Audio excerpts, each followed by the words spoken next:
Hello, my name is Miss Patti, and I'm coming to you from the Goffstown Public Library today.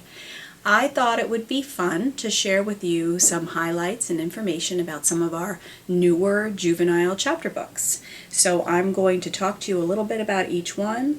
I've got a stack of them right here, and I've put little post-it notes on the covers to remind me of all the highlights that I wanted to share with you. So that's what those little notes are. I have picked 5 from probably a total of 25 new chapter books that we have on our shelf.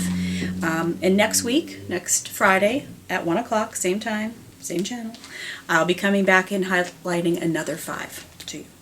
So the first one that I wanted to share, it's called Leaving Lymon, and it's by Lesa Cline-Ransome. And when I started reading about it, I realized that it's actually what they call a companion novel to another book called Finding Langston, written by the same author. And this book was published, looks like 2 years ago, 2018. So that's a companion. This book, the very first one, is also available not only in physical form here, hard copy, but also to be downloaded as an audiobook through one of our digital download platforms called Hoopla.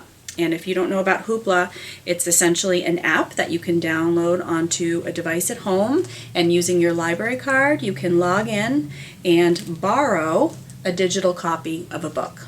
So this isn't really the book that I'm going to highlight to you today because it's not the newer one, but I did want to mention it because it was the first. That being said, it's a companion. This is a companion novel, not a sequel, so you don't have to read Finding Langston.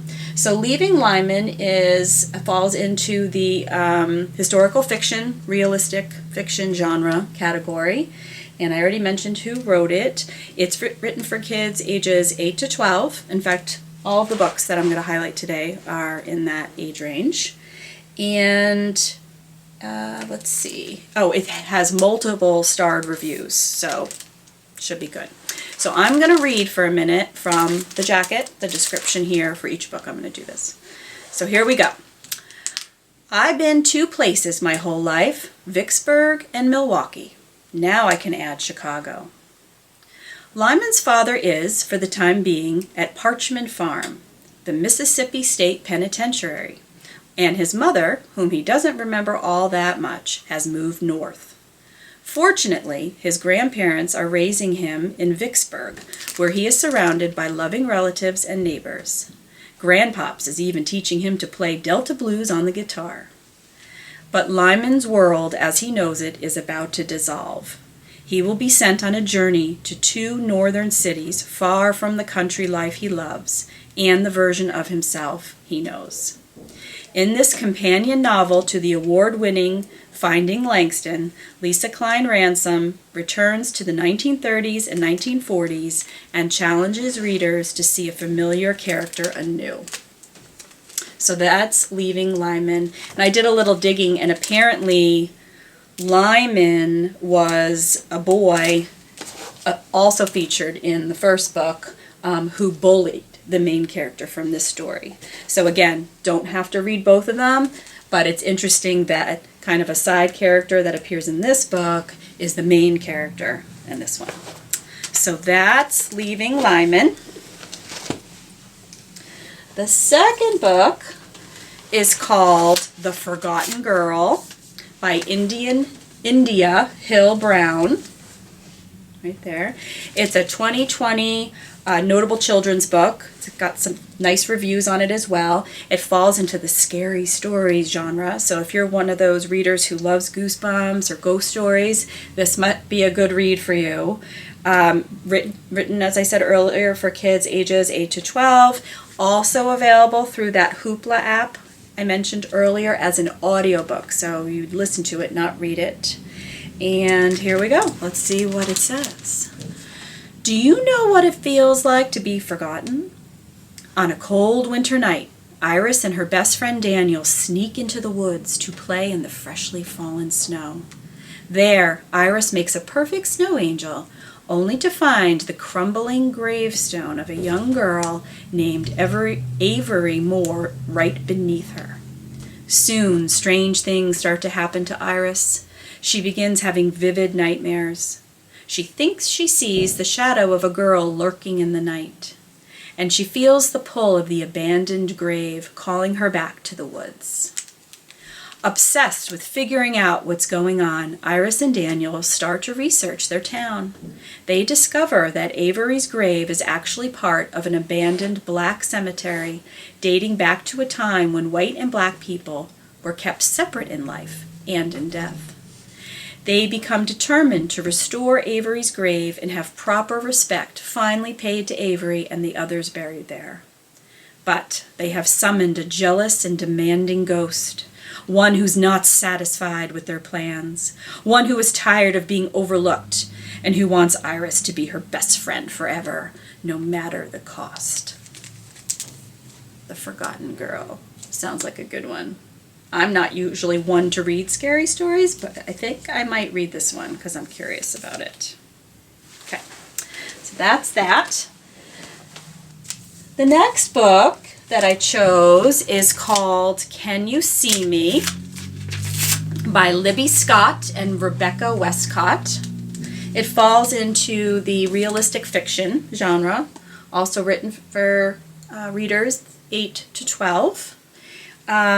The story is about a girl who's starting 6th grade, and the main character's name is Tally. She is a person with autism, and also notable about this book is that the author, one of the authors, Libby Scott, who's listed first on the cover, is also a person with autism, and she's an advocate for people with autism. So she has probably a very huge background in understanding what it feels like, a very authentic experience with what it feels like to be a person with autism. So I would imagine that this would be a pretty realistic read in terms of how that would be. So let's see what it says. Things Tally is dreading about 6th grade. Being in classes without her best friends, new scratchy uniforms, and hiding her autism.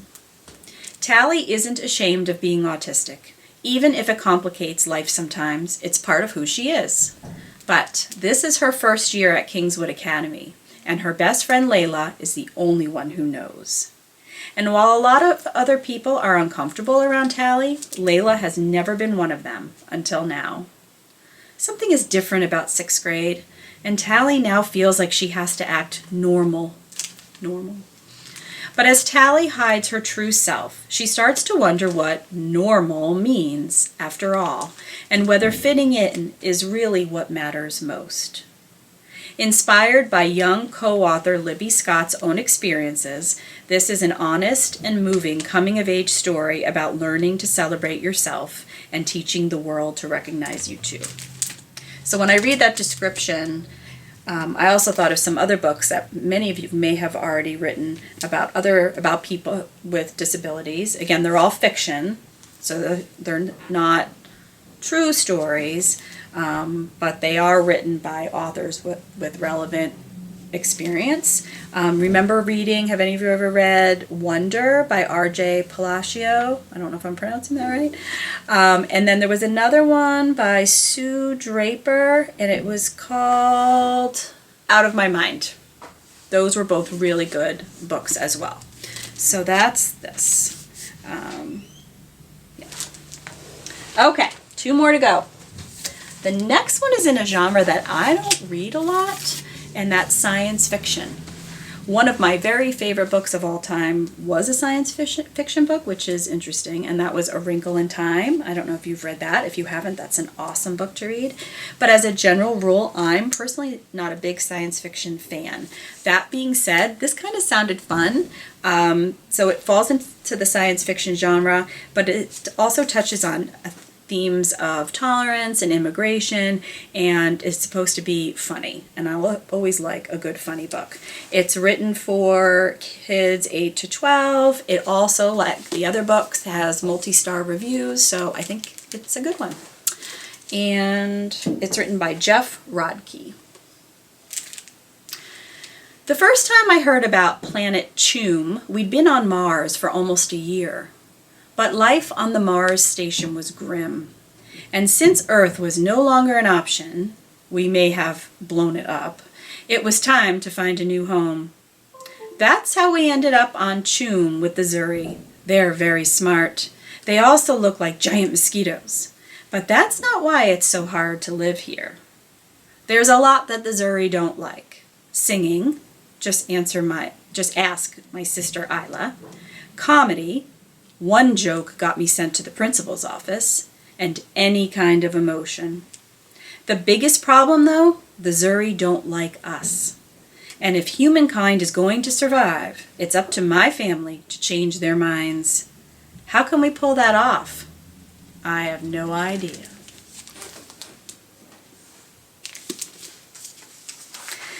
And our last book is called Itch by Farquhar.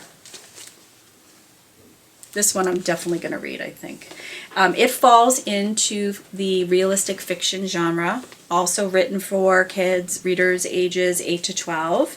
Multiple starred reviews through Kirkus and School Library Journal. And much like the author of Can You See Me, the author of this book, Polly, has experience with the disease that the main character has. That disease is called idiopathic angioedema. And basically it means that you itch a lot. You feel like you just constantly want to itch, which must be very uncomfortable. So let's see.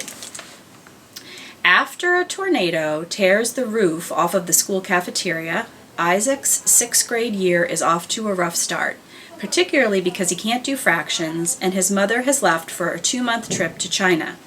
Plus, Isaac is still getting used to living in rural Ohio, where everyone goes crazy for college football and the kids at school call him Itch because he has idiopathic angioedema. That's a thing that makes him want to scratch all over and that he doesn't even know how to control. At least he has his job at the pheasant farm and the guys at school and Sydney to hang out with when he's not working. But when trading school lunches goes wrong and Sydney gets rushed away in an ambulance, Isaac knows it's his fault. When you suddenly don't have any friends, would you do anything, even things that are wrong, to get them back? This novel, set in the Ohio heartland, offers an insightful and relatable look at just how hard it can be to fit in to 6th grade and at the ultimate cost of being anything but true to ourselves. So that's Itch. I definitely want to read that one as well. So those are the 5 books that I'm highlighting today.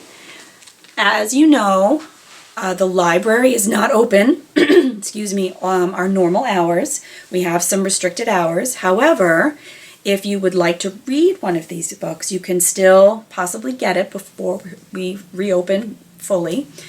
You can request it, or one of your parents can request it for you as they normally would through our online catalog. And then we will, assuming nobody else has checked it out, we will hold it for you here. And then we are open certain hours every day. And all you have to do is come and knock on the door during those hours that we post on our website, and someone will come to the door and hand you the book. Okay? And if for some reason that kind of pickup situation just doesn't work for you right now, remember some of them are available through that Hoopla app that I mentioned as audiobooks. So those you would listen to, you wouldn't, read with your eyes right away.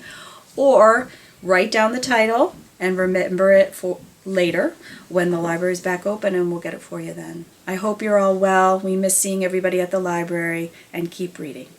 Thank you.